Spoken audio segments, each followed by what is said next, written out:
ओम नमो भगवते वासुदेवाय नमः। जय श्री राम। रामायण कथा किष्किंधा कांड भाग 2। राम सुग्रीव मैत्री। हनुमान अपने साथ राम और लक्ष्मण को लेकर किष्किंधा पर्वत के मल्य शिखर पर, जहाँ पर कि सुग्रीव अपने अन्य मंत्रियों के साथ बैठे थे, ले गए। सुग्रीव से दोनों भाइयों का परिचय कराते हुए हनुमान ने कहा, हे महाप्राज्ञ, अयोध्या के महाराज दशरथ के ज्येष्ठ पुत्र महापराक्रमी श्री रामचंद्र जी अपने अनुज लक्ष्मण जी के साथ यहाँ पधारे हैं। इनके पंचवटी में निवास काल में इनकी पत्नी सीता जी को लंका का राजा रावण चुरा के ले गया। उन्हीं की खोज के लिए ये आपकी सहायता चाहते हैं। ये आपसे मित्रता करने की इच्छा रखते हैं। आपको इनकी मित्रता स्वीकार कर इनका यथोचित सत्कार करना चाहिए, क्योंकि ये बड़े गुणवान, पराक्रमी और धर्मात्मा हैं। ये दोनों हमारे लिए परम पूजनीय हैं। राम और लक्ष्मण का परिचय पाकर प्रसन्नचित्त सुग्रीव बोले, हे प्रभु, आप धर्मज्ञ, परम तपस्वी और सब पर दया करने वाले हैं। आप नर होकर भी मुझ वानर से मित्रता कर रहे हैं। ये मेरा परम सौभाग्य है। आपकी मित्रता से मुझे ही उत्तम लाभ होगा। मेरा हाथ आपकी मैत्री के लिए फैला हुआ है। आप इसे अपने हाथ में लेकर परस्पर मैत्री का अटूट संबंध बना दें। सुग्रीव के वचन सुनकर राम ने अत्यंत प्रसन्न होकर सुग्रीव के हाथ को अपने हाथ में लिया और फिर प्रेम पूर्वक सुग्रीव को छाती से लगा लिया। हनुमान ने भिक्षुक रूप त्याग कर अग्नि प्रज्वलित की। राम और सुग्रीव ने अग्नि की प्रदक्षिणा कर मैत्री की शपथ ली और दोनों एक दूसरे के मित्र बन गए। इसके पश्चात राम और सुग्रीव अपने अपने आसनों पर बैठकर परस्पर वार्तालाप करने लगे। सुग्रीव ने कहा, हे राम, मेरे ज्येष्ठ भ्राता वाली ने मुझे घर से निकालकर मेरी पत्नी का अपहरण कर लिया है और मेरा राज्य भी छीन लिया है। वे अत्यधिक शक्तिशाली है। मैं उससे भयभीत होकर ऋषिमुख पर्वत के इस मल्यगिरी प्रखंड में निवास कर रहा हूँ। आप अत्यंत पराक्रमी और तेजस्वी हैं। आप मुझे अभयदान देकर वाली के भय से मुक्त करें।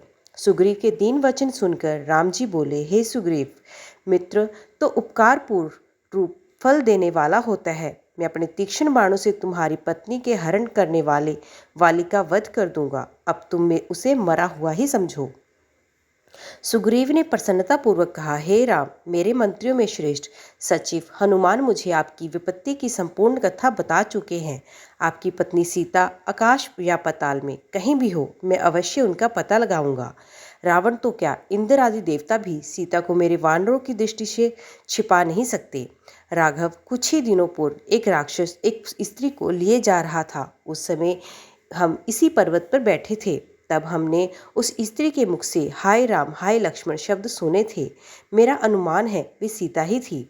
उससे मैं भली भांति देख नहीं पाया। हमें बैठ देखे उसने कुछ वस्त्राभूषण नीचे फेंके थे। वे हमारे पास सुरक्षित रखे हैं। आप उन्हें पहचान कर देखिए, क्या वे सीता जी के ही हैं। ये कहकर सुग्रीव ने एक वानर को वस्त्राभूषणों को लाने की आज्ञा दी।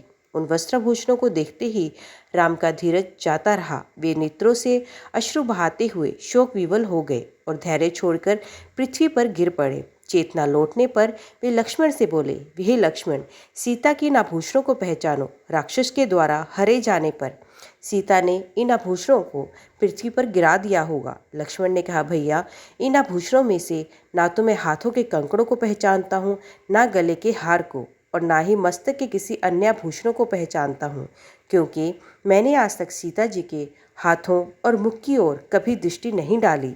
हाँ, उनके चरणों की नित्य वंदना करता रहा हूँ, इसलिए इन नुपुरों को अवश्य पहचानता हूँ। ये वास्तव में उन्हीं के हैं। जय श्री राम।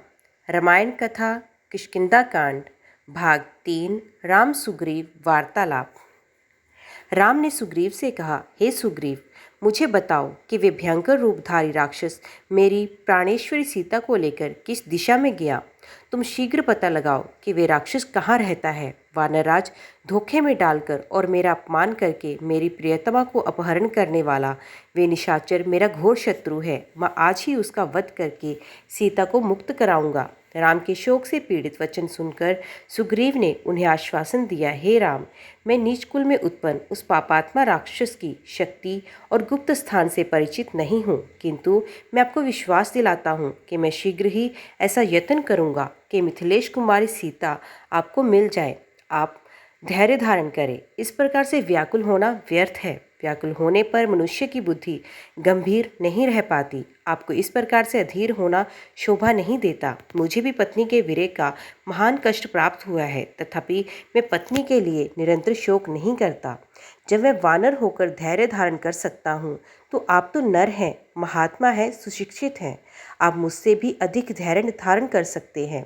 मैं आपको उपदेश नहीं दे रहा हूँ, सिर्फ मित्रता के नाते आपके हित में सलाह दे रहा हूँ।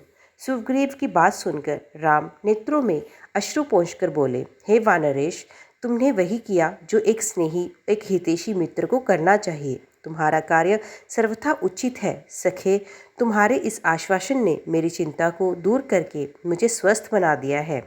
तुम जैसे स्नेही मित्र बहुत कम मिलते हैं। तुम सीता का पता लगाने में मेरी सहायता करो और मैं तुम्हारे सामने ही दुष्ट वाली का वध करूंगा। उसके विषय में तुम मुझे सारी बातें बताओ। विश्वास करो, वाली मेरे हाथों से नहीं बच सकता। राम की प्रतिज्ञा से संतुष्ट होकर सुग्रीव बोले, हे रघुकुल मणि, वाली ने मेरा राज्य और मेरी प्यारी पत्नी मुझसे छीन ली। अब वे दिन रात मुझे मारने का उपाय सोचा करता है। उसके भय के कारण ही मैं इस पर्वत पर निवास करता हूँ। उससे ही भयभीत होकर मेरे सब साथी एक एक करके मेरा साथ छोड़कर चले गए।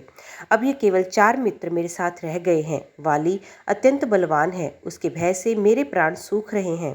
वे इतना बलवान है कि उसने दुदंबी नामक बलिष्ठ राक्षस को देखते देखते मार डाला। जब वे साल के वृक्ष को अपनी भुजाओं में भरकर झकझोरता है तो उसके सारे पत्ते झड़ जाते हैं। उसके असाधारण बल को देखकर मुझे संशय होता है कि आप उसे मार पाएंगे। सुग्रीव की आशंका को सुनकर लक्ष्मण ने मुस्कुराते हुए कहा, हे सुग्रीव, तुम्हें इस बात का विश्वास कैसे होगा कि श्री रामचंद्र जी वाली को मार सकेंगे? ये सुनकर सुग्रीव बोला, सामने जो साल के 7 वृक्ष खड़े हैं, उन 7 को एक एक करके वाली ने बींधा है। यदि राम इनमें से एक को भी बींध दे तो मुझे आशा बंध जाएगी। ऐसी बात नहीं है कि मुझे राम की शक्ति पर पूर्ण विश्वास नहीं, किंतु मैं केवल वाली से भयभीत होने के कारण ही ऐसा कह रहा हूँ। सुग्रीव के ऐसा कहने पर राम ने धनुष पर प्रत्यंचा चढ़ाई और बाण छोड़ दिया, जिसने भीषण टंकार करते हुए एक साथ 7 साल वृक्षों को और पर्वत शिखरों को भी बींध डाला।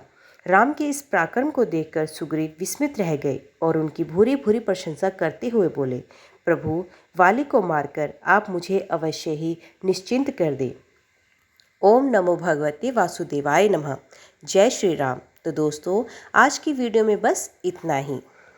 उम्मीद करती हूँ वीडियो आपको पसंद आई होगी। वीडियो पसंद आई हो तो वीडियो को लाइक और चैनल को सब्सक्राइब ज़रूर कीजिएगा। तो मिलते हैं अगले अध्याय के साथ। तब तक के लिए देखते व सुनते रहिए। जय माँ कंजक, जय माता दी।